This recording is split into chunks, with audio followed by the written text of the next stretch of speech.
Hello बच्चों, आप सभी का स्वागत है क्रिस्टल ऑल स्टडी चैनल पर। चलिए आज हम करेंगे हमारा most repeated 5 questions from the chapter of AP. चलो शुरू करते हैं इसको। तो सबसे पहला क्वेश्चन आपका रहेगा एपी से ही है एंड आई होप आपको फॉर्मूले वगैरह आते होंगे। एक बार मैं आपको शॉर्ट में रिकॉल करा देता हूं। मेनली एपी चैप्टर में 4 फॉर्मूले आते हैं आपके। सबसे पहला आता है एन का फॉर्मूला, जिसे हम nth टर्म बोलते हैं। क्या बोलते हैं? nth टर्म, या फिर लास्ट टर्म भी इसको डिनोट कर देते हैं, क्योंकि ये लास्ट में अगर आ गया किसी भी एपी के तो उसे nth टर्म या फिर लास्ट टर्म बोलेंगे। इसका फॉर्मूला होता है a plus n minus one into d. क्या होगा? a plus n minus one into d. अब इसमें a क्या है आपका? a है आपका फर्स्ट टर्म मतलब एपी का पहला टर्म। एन क्या है आपका? Number of term. डी है आपका कॉमन डिफरेंस। उसके बाद देखो दूसरा फॉर्मूला होता है एस एन का। देख लो, एस एन का होता है एन अपॉन में टू ए प्लस में n minus one into d. Same number of terms, a first term, d common difference. ये सम होता है, सम निकालने का तरीका। अगर एक एपी दिए 2 4 6 8 10, तो ये है इसका फर्स्ट टर्म। इसका कॉमन डिफरेंस हो जाएगा a2 minus A1, a2 minus A1, 4 minus 2 जो कि आएगा 2। उसके बाद देखो आपका सम बोला जाए, जब सम, तो सम होता है इन सबको जोड़ दो। कितने टर्म में? 5। तो S5 निकालना होता है। ये आपके दो बेसिक फॉर्मूले हो गए। डी कैसे निकलता है? डी होता है a2 माइनस ए1। डी होता है a2 माइनस ए1। इसी को आप इस तरह भी लिख सकते हो, an minus one last term, उससे पहले वाला टर्म, कभी भी डी निकालने के लिए। उसके बाद एक और फॉर्मूला होता है एस एन का, एन अपॉन में 2a प्लस एल। जब आपको लास्ट टर्म दिया रहे तो आप a और l की मदद से पूरा एस एन निकाल सकते हो। चलो पहला सवाल आपका यहां पर आएगा, जो कि एपी ही चैप्टर से है। फर्स्ट क्वेश्चन आपका बोल रहा है, इस तरह के सवाल आपके एग्जाम में बहुत बार आते हैं, बहुत बार। फाइंड द क्वेश्चन है सम ऑफ फर्स्ट 8 मल्टीपल्स ऑफ 3। ये क्वेश्चन आपका एनसीईआरटी में 2 बार दिया गया है, प्लस सीबीएसई के 2018 में आया, उसके बाद भी कई बार आया है, तो मैंने आपको डिनोट कर दिया कि हाँ एक बार आया है। अब देखो इसको कैसे सॉल्व करेंगे। Question solution, find the sum of first 8 multiples of 3 के मल्टीपल होने चाहिए, और वो भी 8 मल्टीपल होने चाहिए शुरुआत से। तो सबसे पहला आपका मल्टीपल क्या हो जाएगा? यहां पर देखो, तो सबसे पहला मल्टीपल हो जाएगा 3 के बाद 8 तक जाना है, 3 6 9 डैश डैश डैश ऐसे जाते रहेंगे। और 8वां मल्टीपल आपका क्या हो जाएगा? 8 मल्टीपल्स। 8वां मल्टीपल आपका हो जाएगा यहाँ पर, क्योंकि 8वीं बार आता है तो 3 का टेबल आप 8 बार पढ़ लो, तो आखिरी टर्म आ जाएगा 24। कैसे आया? पहले 3 था, 6 था, 9 था, ऐसे जाते रहेंगे। जब 8वीं बार आएगा तो 24। काफी आसान सवाल था जब आया था, और इस तरह के सवाल बहुत रिपीट होते हैं। ठीक है, अब देखो ये हो गया आपका ए, ये हो गया आपका क्या? A2। तो ये a1 माइनस ए2, डी यहां से आ जाएगा 3। तो डी आ गया 3, ए आ गया आपका 3। अब उसके बाद आपको निकालना है सम ऑफ फर्स्ट 8 मल्टीपल्स, मतलब 8 तक। तो एन क्या है यहाँ पर आपके लिए? 8। तो हो जाएगा, फॉर्मूला पहले लिख देते हैं, एन अपॉन में 2a प्लस में n minus one into d. ठीक है, एन क्या है आपका? 8 अपॉन में 2। ए क्या है आपका यहाँ पर? ए है आपका 2 इंटू ए है आपका 3, प्लस में 8 माइनस 1, और डी क्या है आपका? 3, 6 माइनस 3, यहाँ पर 3 आ जाएगा। कभी भी देखो, कैलकुलेशन इज मोस्ट इंपॉर्टेंट, कि आप कैलकुलेट कैसे कर रहे हो। ये तो कोई भी बता देगा आपको फॉर्मूले वगैरह, लेकिन कैलकुलेशन इंपॉर्टेंट है। इसको पहले काट दो, 4 क्या आ गया? 4, 3 दूनी 6, यहाँ पर 8 में से 1 गया 7, 7 इंटू 3। अब देखो आगे, इस पहले ब्रैकेट को सॉल्व करो, 6 प्लस में 7 3 जा 21, क्या हो जाएगा? 21 प्लस 6 क्या हो जाएगा? 27 इंटू 4 इंटू 27। अब इसको कैसे सॉल्व करेंगे? तो इसको टेबल पढ़ लो 4 का, 7 4 जा 28, 2 कैरी, 4 2 जा 8 और 10। तो इसका सम आ गया 108। इसका सम आ गया 108। ये इसका पूरा अच्छे से सॉल्यूशन मैंने आपको करा दिया। अब चलो इसके आगे देखेंगे नेक्स्ट क्वेश्चन। चलो क्वेश्चन नंबर 2 पे आते हैं। तो एक बार मैं आपके लिए यहां पर क्वेश्चन उतार देता हूं। ठीक है, क्वेश्चन नंबर 2 आपका बोल रहा है, अब ये बेहतरीन सवाल बहुत बार आता है। तो क्वेश्चन है, which term of the sequence, which term of the sequence, sequence क्या दिया हुआ है? 114 109, आगे दिया है 104 dash dash dash, is first negative term, term, पहला नेगेटिव टर्म कौन सा होगा, पहला नेगेटिव टर्म कौन सा होगा, ये क्वेश्चन था।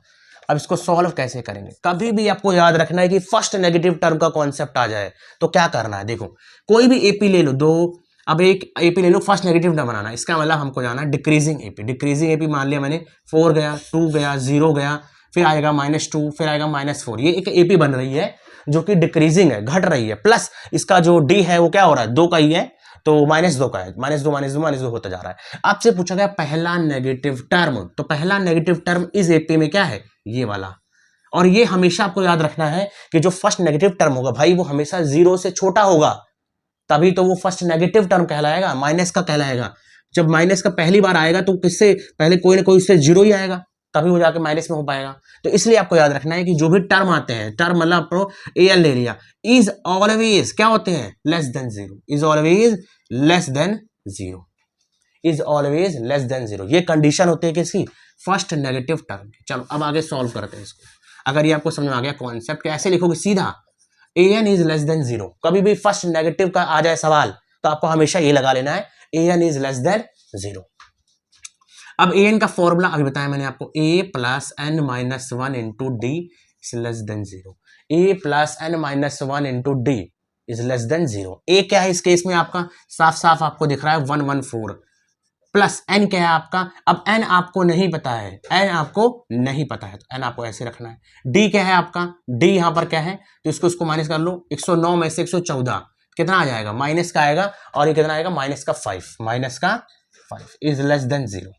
अब यहां से इसको सॉल्व करेंगे, 114 इसको इससे करो तो माइनस का 5 n आ जाएगा, इसको इससे करो तो प्लस का 5।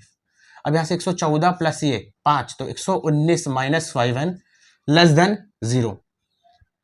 अब आप आगे क्या करोगे, इस 5n को इधर ले जाओ तो 119 और इधर 5n, ठीक है। अब इसको डिवाइड कर लो, और हमेशा याद रखना है ऐसे सवालों में जब भी नेगेटिव टर्म आएगा तो n आपको कहीं ना कहीं पॉइंट में आएगा, पॉइंट में आएगा। तो इसको काट लो, कितनी बार कटेगा, 2 बार में कटा ये 10, उसके बाद यहाँ पर 15, 3 बार में कटा, और उसके बाद 23.8 के आसपास आ रहा है, 23.8। तो जो इसके बाद वाला जो एग्जैक्ट एक पॉजिटिव इंटीजर आएगा वही आपका होगा n, क्या होगा n। तो इसके बाद कौन सा आता है, 24 आता है, तो 24 ही वो नंबर है, 24 ही वो फर्स्ट नेगेटिव टर्म होगा। सो क्या बोलेंगे, देखो ध्यान से, 24th term will be first negative term, 24th term will be first negative term. चलो अब यहां से आगे बढ़ेंगे, ये हो गया आपका क्वेश्चन 2। अगला देखो, चलो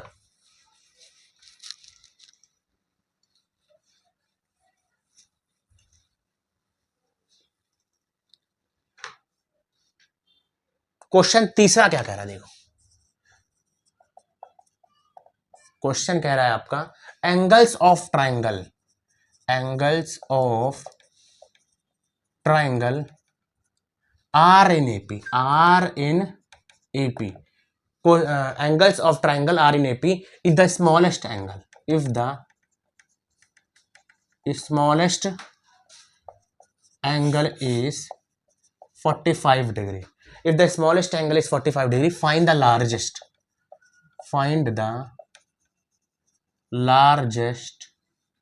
एंगल। ठीक है, ये आपका क्वेश्चन है, एक बार इसको देख लो आप लोग कि इसको कैसे ट्राई करेंगे, फिर हम इसको कराएंगे। चलो ये क्वेश्चन क्या करता है, angles of triangle are in AP if the smallest angle is 45 degree find the largest angle. तो कभी भी ऐसे सवालों को यहां क्या करना पड़ता है आपको, यहां पर आपको लेट करना पड़ता है, ये भी एक कॉन्सेप्ट है। क्या कॉन्सेप्ट है, अगर एक ट्राइंगल है तो उसके 3 एंगल होंगे और तीनों एपी में है, तो क्या आप उसको एक्स वाई जेड मान लोगे, नहीं, आपको एक्स वाई जेड नहीं मानना है, वहां पर आपको क्या मानना है, ये मानना है। देखो a माइनस डी, ए और a प्लस डी।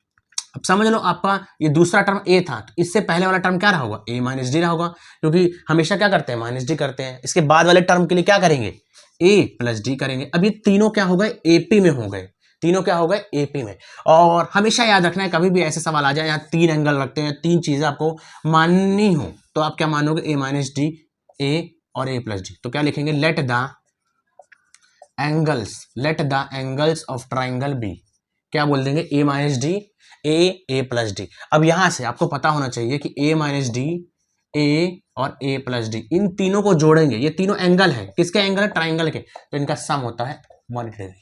इसे बोलेंगे angle sum property, angle sum property of triangle. किसी प्रॉपर्टी है ये? ट्राइंगल की ये प्रॉपर्टी है कि तीनों का सम क्या आएगा? 180 डिग्री। अब आगे देखो आप लोग, इसको सॉल्व करेंगे तो ये a प्लस ए क्या बन जाएगा? 3a, ठीक है, और d से d कट गया तो आ जाएगा 180 डिग्री। यहां से इसको काटो तो a आ जाएगा आपका 60 डिग्री, a क्या आ गया आपका? 60 डिग्री। अब आगे देखो यहां से, अब नया क्या हो गया देखो ध्यान से, a माइनस डी था तो यहां 60 पुट कर दो तो ये हो गया 60 माइनस डी पहला, उसके बाद ये क्या हो गया? 60 डिग्री दूसरा वाला एंगल, और तीसरा वाला क्या होगा? 60 माइनस 60 प्लस डी।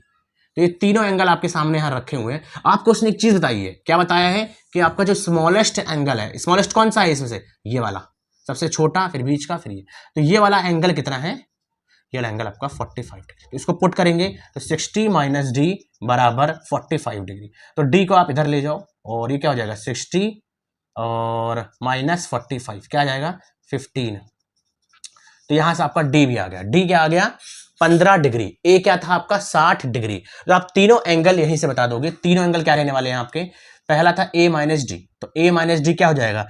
ए आपका था 60, 60 में से 15 घटाया तो 45 डिग्री, ठीक है। उसके बाद है ए क्या है आपका? सीधा सीधा यहां पर आप निकाला 60 डिग्री।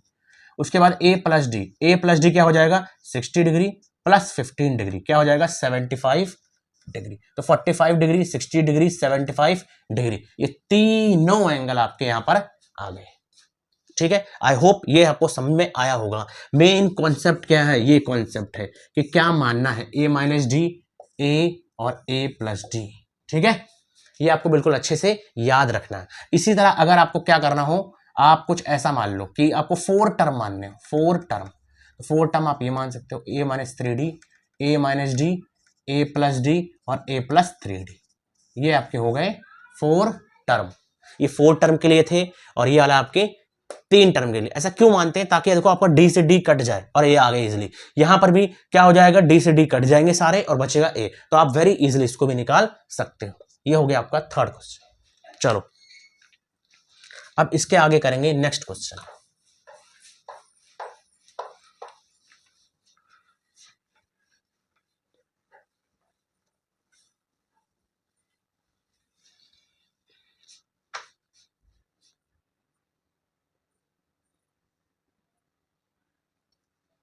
ओके, क्वेश्चन क्या कहता है? क्वेश्चन पढ़ो, देखो क्वेश्चन मैं यहां लिख देता हूं आप लोगों के लिए। क्वेश्चन है find the sum of first, find the sum of first 24 terms, 24 terms of AP.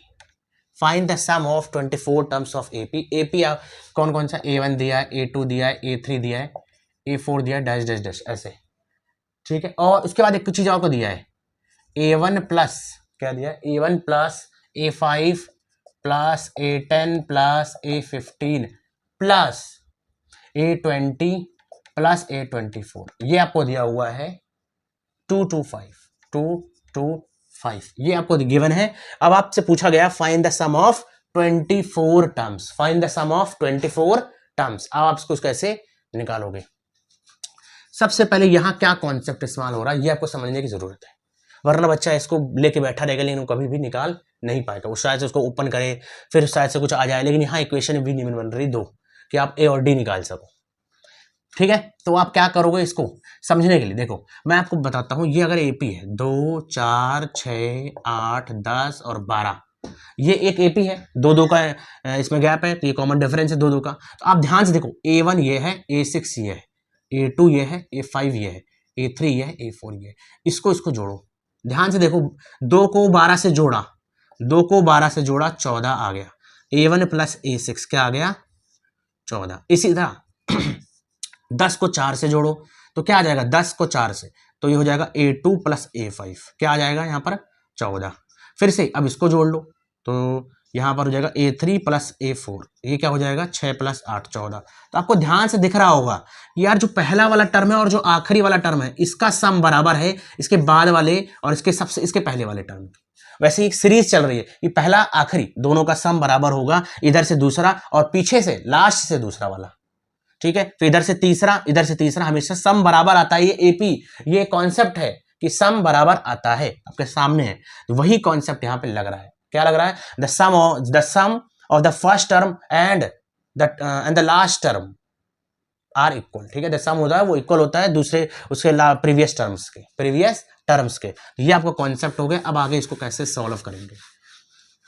एक बात और आप समझ लो, अगर मैंने बोला यार 2, 4, 6, 8, 10 और 12 था, ये A1 था, ये क्या था A6 था, ये क्या है A2, ये क्या है A5, क्या हम बार बार ऐसे चेक करेंगे कि यार ये अगर पहला टर्म है तो इसका आखिरी वाला टर्म बराबर होगा, कौन सा टर्म रहने वाला है? नहीं, आपको क्या चेक करना है, अगर पहला टर्म A1 है या A6 है तो A1 प्लस A6 ये दोनों को जोड़ो, देखो 7 आ रहा है। तो हमेशा अगर यहाँ से A2 है, यहाँ से A5 है, देखो ये 7 आएगा, यहाँ से क्या आ रहा है, यहाँ से भी 7 आएगा। तो वैसे यहाँ पर भी कोई ना कोई वो नंबर होगा। मेनली क्या होता है, n अगर 6 है तो सम आता है 7, n अगर 24 है तो सम आएगा 25। ठीक है, अब यही सब चीजें हम इस्तेमाल करके इसको सॉल्व करेंगे। तो देखो आपको पता है ये A1 क्या है, इस सीरीज का पहला टर्म है, क्योंकि 24 टर्म है टोटल, तो पहला टर्म ये हो गया और 24वां टर्म ये वाला हो गया, A1 हो गया और A24 हो गया। अब यहां से समझो, पहला टर्म प्लस आखिरी टर्म किसके बराबर होगा, इसके बराबर होगा A5। अब इनका सम क्या है, 25। ठीक है, तो देखो यहां से A5 है और यहां से A20 है, तो ये भी A25 आ रहा है। इसका मतलब ये दोनों जो बराबर रहा होगा, ये 10 है ये 15 है, तो ये दोनों भी बराबर रहा होगा, ये 10। तो ये तीनों आपस में इस तरह बराबर आ गए। अब हम क्या करेंगे, यही चीजों को इस्तेमाल करेंगे, यहाँ पुट कर लेंगे। ये पूरा इसके बराबर है, ये पूरा इसके बराबर है, तो इसको हम एक साथ रखते हैं। पहले A1 plus A24 plus A5 plus A20 plus A10 plus A15, और ये किसके बराबर है, 2, 2, 5, ये गिवन था। तो ये वाला ये वाला ये वाला ये आपस में बराबर है, तो हम क्या लिख देंगे, 3 ऑफ A1 प्लस A24। क्यों? क्योंकि ये सब बराबर थे। ठीक है, बराबर 2, 2, 5। यहां से इसको काटा, कितनी बार में काटेंगे, 7 बार में और 5 बार में, डायरेक्ट 3 के टेबल पढ़ेंगे तो 21 3 बार में जाएगा, और यहां पर क्या बचा, 1 और 15, 75। ठीक है, A1 प्लस A24। अब आगे यहां पर भी स्टार लगा दो, इस जगह पे बच्चे भूल जाएंगे कि करना क्या है भाई। अब कैसे निकालोगे SN, कोई तरीका ना A है ना D है। तो यहां आता है आपको काम, जो मैंने एक फॉर्मूला बताया था, N/2 A प्लस L। ये आपका फर्स्ट टर्म था, ये आपका लास्ट टर्म था। ये आपका फर्स्ट टर्म होता है, ये आपका लास्ट टर्म होता है। अगर आपको ये दिया हुआ है तो आप डायरेक्टली यहाँ पुट कर दोगे। SN क्या है आपका, 24, 24/2 A plus L, A plus L है आपका 75। इसको काटो, यहाँ 12 आएगा। ठीक है, अब 12 इंटू 75 करो, 12 इंटू 75, 12 5 जा 60, 6 कैरी, और 12 7 जा क्या हो जाएगा, 84, यहाँ पर आ जाएगा 900। तो इसका सम क्या आ गया, 900।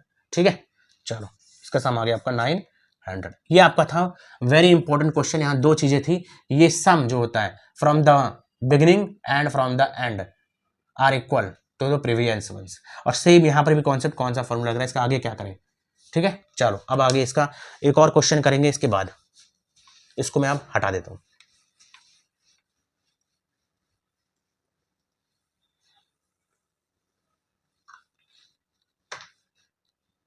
चलो चलो देखो, ये आपका अगला क्वेश्चन है, how many terms of AP 18, 16, 14 be taken so that their sum is 0। तो यहां पर आपको सम 0 दिया हुआ है, प्लस ये आपको AP दिया है। अगर AP दिया तो ये आपका A हो गया, और यहां से D क्या आ जाएगा, 16 माइनस 18 माइनस का 2। ठीक है, D आ गया, A आ गया, सम SN आपको 0 दिया हुआ है। निकालना क्या है आपको, हाउ मेनी टर्म्स, तो यहां से पता लगता है N निकालना है। तो इसको अब हम सॉल्व करेंगे। ठीक है, यहां पर निकालना क्या है आपको, SN। ये एक AP दी हुई है यहां से, तो सबसे पहले SN का फॉर्मूला लगाएंगे, N/2 2A प्लस में N-1 इंटू D। SN क्या दिया हुआ है, आपको दिया हुआ है 0, N तो आपको पता नहीं, वही निकालना है। अब 2A क्या दिया हुआ है, 2 इंटू A दिया हुआ है 18 प्लस में N-1 इंटू D क्या दिया हुआ है, माइनस का 2। ठीक है, अब आगे देखो, यहां से क्या करोगे, यहां से आपके पास तरीके हैं कि आप इसको मल्टीप्लाई कर दो, या फिर आप क्या कर सकते हो, डायरेक्टली इसको इधर ले जाओ, तो ये 0 बन जाएगा, 0 इंटू 2 अपॉन में N बराबर 18 2 जा 36 प्लस में N-1 इंटू -2। यहाँ मैंने सेम लिखा है, लेकिन यहाँ देखो क्या करा, ये N/2 था, N इधर मल्टीप्लाई में था, यहाँ जाके डिवाइड, यहाँ डिवाइड में था, यहाँ जाके ये 2 मल्टीप्लाई में हो गया। और जब भी 0 से किसी चीज नंबर को आप मल्टीप्लाई करते हो, कुछ भी करते हो, तो 0 आता है। तो ये पूरा पूरा आपका क्या बन गया, 0। ठीक है, यही यहाँ मेन चीज थी। अगर आप इसको इससे मल्टीप्लाई करते तो क्वाड्रेटिक बन जाता, और वहां आपके लिए प्रॉब्लम आ जाती। अब आगे देखो, यहाँ 36 आया, 36 प्लस n-1 और -2, तो यहाँ इसको सॉल्व करेंगे, 36 इधर आ जाएगा माइनस का 2n और इधर प्लस का 2 बराबर 0। ठीक है, आ जाएगा 36 प्लस 32, 38 बराबर 2 है। n आ जाएगा यहाँ पर 1 और 9 19, तो n आ जाएगा 19। n क्या आ जाएगा आपका 19। ये आपका हो गया नेक्स्ट क्वेश्चन, वेरी इजीली आपने इसको समझ लिया। ठीक है, चलो अब आगे करेंगे।